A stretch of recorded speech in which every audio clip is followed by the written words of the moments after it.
And cue the dramatic music. Oh my God.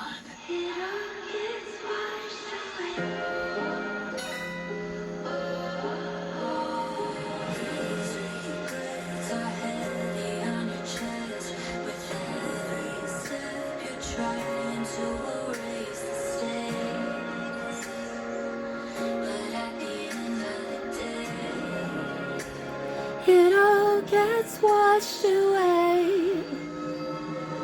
Keenan. Oh my goodness. Tonight, Love Island gave everything that it had to give. If you don't know me, my name is Amani. My channel is Amani's Vibe, and I literally only have 7 subscribers. And this is my second review on Love Island USA. Season 5, episode 15, and it was dramatic. Did you hear that dramatic music? It all gets washed away. I don't know this song, but I mean, you're probably wondering, like, what is a woman like me doing watching a show about young people who are scantily clad trying to find love on Love Island? Well, I am a hopeless romantic. I've watched every season. I often follow the Islanders on their Instagram after the show. And then I think because I'm a writer and an artist myself, I just find the whole thing very interesting, right? And I think if I were young and had a body like that and could dress scantily clad, that perhaps I would go on Love Island to find love if I was young. Probably no, never. But, we can dream, right? Anyways, so the season, it's giving, right? So what happened tonight is that they had a guest, and her name was Maura Huggins, and she is the UK bombshell of all bombshells, and she came to the island when they were all just having a normal night to let them know, as she said, what America tinks. And I say tinks because she said tinks. I'm here to let you know what America tinks. So every season on Love Island, while they're all having a good time, they get feedback from the audience, and America gets to vote on things. Now, these young people on the island, like I said, they're all usually around the ages of like 22 to 27. They're on a secluded, fake, made-up island in Fiji. So they're really in Fiji, but they build an entire set for them to find love. I love it. Anyways, so when Maura comes onto the set, everyone's like, oh my goodness, it's Maura. I didn't know who Maura was, but I Googled her, so now I know. But I just loved her accent. And I love that she said tinks every time. So while they're on this island, these young people, they don't have access to the outside world at all. Imagine no social media, no phones. They have their phones, so they're allowed to take pictures and do videos, but it's only for the purpose of their fake little island in Fiji where they can find love. They can't correspond with their parents or friends or check in on like what's really going on out there. So it's just this old little world, kind of like Big Brother, but on an island with less clothes. So what happens is America votes, but they also get the Islanders to vote on the same things. So one of the questions was, who do they think of all the Islanders is giving main character vibes? And a lot of them said Hannah. And guess what? America also voted Hannah. Next question was, who is on the island for fame and not love? Ooh. America voted Carmen.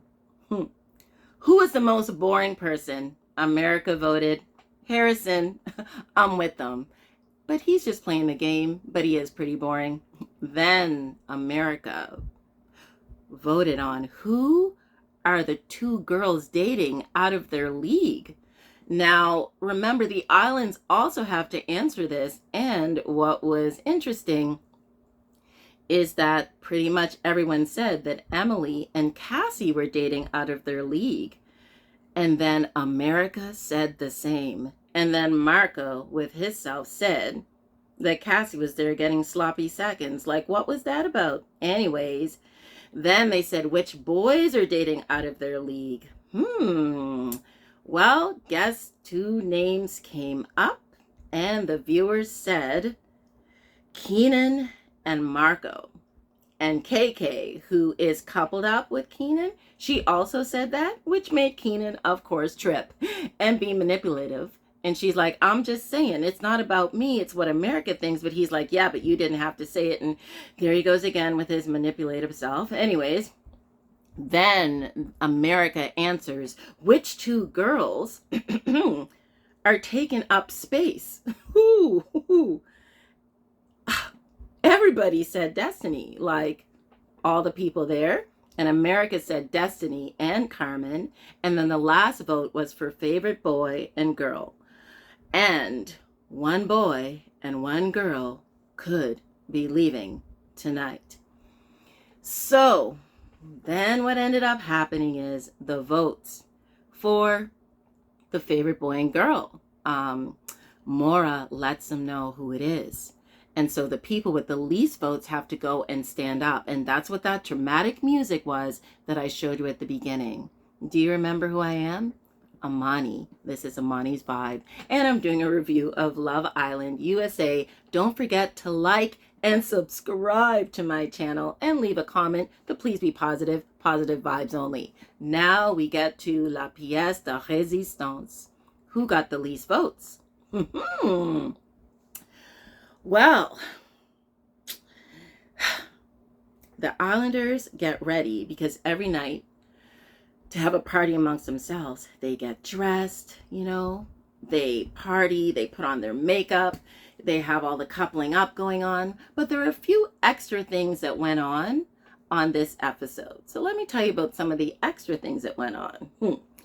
Number one, Destiny has decided that, you know what, if people are going to vote me off and there's nobody here for me and Jonah is going to talk to Imani, I'm going to make a move on Mike. I'm going to make a play on Mike. I'm going to kiss Mike more than once. Go ahead, Destiny. And what I get from her, honestly, she's not as confident and cocky as she seems. I think she really is hurt. I said it before. And she's hiding it by the way she's acting. And I think if you don't understand human nature, she comes across that she might rub you the wrong way. But I'm telling you, girlfriend is hurt. And now she's just like, you know what? If this is how you play the game, let me just start playing the game, because this might be my last night here. So Destiny has like a couple kisses with Mike. There's a scene where they're getting ready for bed and she leaps into his arms, and I couldn't tell who it was at first because her and Imani had the exact same hairstyle, but it was definitely Destiny. And Mike kissed her then. And then later on, they have this weird recording of Mike saying, Destiny, come over here. And it's completely not in sync with the scene. And Destiny goes over and kisses him while he's asleep. But he had said that to her in the room earlier. And it's one of these things, like these montages where you might not catch it. But I caught that. So she's been, you know, kissing Mike a little bit. And she hasn't really kissed anybody. She kissed Marco and she has kissed Harrison. But she hasn't done kind of what she's doing now, which is actually trying to make a move, trying to make a play for somebody. Oh, yes. And while they're all getting dressed up, of course, Keenan strikes again. And Imani tells him that, you know what, I'm just going to keep it real. Like, you're not really giving me what I think you're supposed to give, because you're saying that you are interested in me, but I don't see you making a play. And Keenan's like, well, you know, I'm in a relationship and I'm coupled up. And Imani's like, that's okay, because I'm all about Jonah. And I've already kissed Jonah. And then Keenan, like, he gets so angry and upset, like, he's got issues, I'm telling you. So he just looks upset again. To me, he just scares me a little bit. Like, she says she sees something there too, but what I see, it scares me. But anyways, there's Destiny and Mike. And then here comes Keenan again to then, oh my goodness, even the other women, the other young women are trying to help him out. And they're telling him, like, you know what, if you are going to make a play for Imani, just make sure that KK knows that she's your priority. Make sure you talk to her. so that, she feels supported. He's like, okay, I can do that. I can do that. But then when he does it, he tells her that she's his priority as long as she doesn't bleep. I don't really cuss. As long as she doesn't mess it up. So he then makes it seem like he wants to make a play for Imani and he's interested in somebody else and she's really his main person unless she messes it up. Like, again, very, very manipulative. It's just crazy. But then the dramatic music comes. They all have to gather around the fire. Bergie is there again because Bergie's not leaving, y'all. Bergie's there forever, saying he's just going to stay there for as long as he can. Oh, Bergie. And then you hear the sound cha-ching, and that's the text. And you find out that Imani and Mike are safe because they're new. And then you find out who America voted and who got the least votes, meaning that they are the least liked people on the island. That's how I'm going to interpret it. So the lowest votes went to Destiny, Emily, Cassie, and Carmen. And there's all kinds of sad music playing. And then for the men, it went to Leo, Harrison, Kenzo, and Keenan.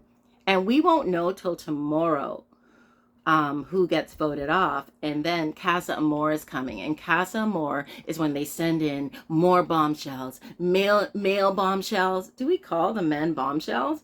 Let's just say sexy men and sexy women to distract the couples and see if they can lure them away from the people they love.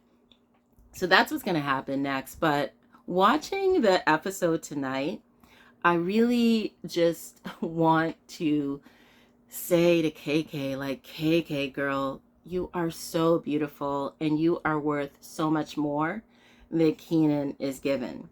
He is just so insecure, and then he gets angry, and then he's manipulative, and it really isn't fun to watch. And that's why he ended up getting the lowest votes, because America, I'm in Canada, but we're seeing what he's like, and we're seeing how beautiful she is and how he's really not giving her the respect that he deserves. As far as Bergie, America loves Bergie, and I just think Bergie is just going to be there forever. So I do hope they're bringing in a Bergie-like, nerd-esque type young lady for Bergie.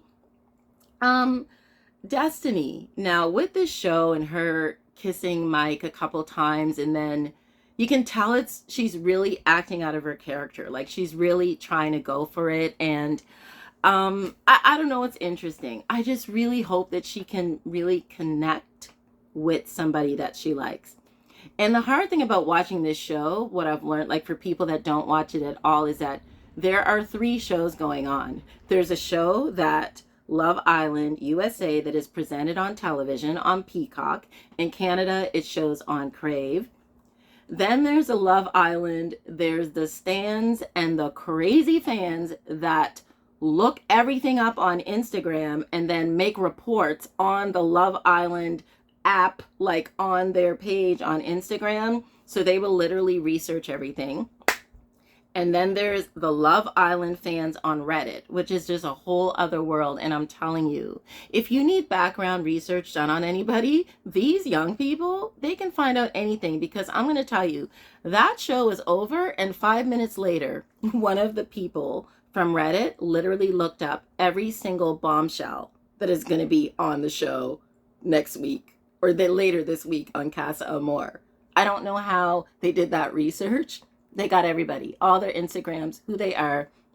And I think because I'm a writer, I might end up writing a story that's kind of like Love Island. I think that's what I find intriguing, is kind of like there's, just like a real character. There are the people that you see, that you, the audience member, you're getting invested in. And then there's the online folks that they're tripping. And then there's the Reddit folks that literally are the next best thing to hiring a private detective. But the show definitely gave a lot today. Very dramatic. I hope that Destiny does not get cut. I really don't think she's going to, but it's really hard to tell what America thinks and who they're going to vote for. As far as the guys, I feel like Keenan could get cut. because America is seeing what he's doing, and that it's just for effect. Or the young guy like Kenzo, because we don't really hear much from him. He's just there hugging up on Carmen every day. So it's really hard to tell. I have no idea what's going to happen, but tune in because I will let you know. So that's it, my second review for Love Island USA. Again, my name is Amani. Please do not forget to like and subscribe and comment. Like, what do you think? Who do you think is going to get cut from the next episode? Do you think the show is giving what it's supposed to give? And I don't know, like, why people don't like Destiny, but honestly, I really like her. And I really like Bergie too. And that's all I have to say. And that's what's up. Like, subscribe.